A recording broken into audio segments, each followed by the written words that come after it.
Cina-Jepang memanas, Beijing kerahkan 100 kapal angkatan laut ke perairan Asia Timur. Cina dikabarkan mengerahkan sejumlah besar kapal angkatan laut dan penjaga pantai di perairan Asia Timur dengan jumlah yang sempat melebihi 100 kapal. Pengerahan ini tercatat sebagai demonstrasi kekuatan maritim terbesar yang pernah dilakukan Beijing hingga saat ini. Menurut 4 sumber dan laporan intelijen yang ditinjau oleh Reuters, peningkatan aktivitas ini terjadi di tengah musim sibuk latihan militer Cina. Namun, Tentara Pembebasan Rakyat, PLA, tidak membuat pengumuman resmi mengenai latihan berskala besar.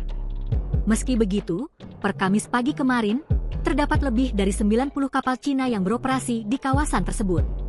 Angka ini menurun dari puncaknya yang sempat melebihi 100 kapal di awal pekan. Direktur Jenderal Biro Keamanan Nasional Taiwan, Tsai Ming-yen, mengatakan Cina saat ini berada di musim yang umumnya paling aktif untuk latihan militer. Ia menambahkan bahwa Cina memiliki 4 formasi angkatan laut yang beroperasi di Pasifik Barat, dan Taiwan terus memantaunya. Kami harus mengantisipasi musuh seluas mungkin dan terus mengawasi dengan cermat setiap perubahan dalam aktivitas terkait, kata Tsai dikutip Jumat, 5 Desember 2025. Download Tribun X sekarang, menghadirkan lokal menjadi Indonesia.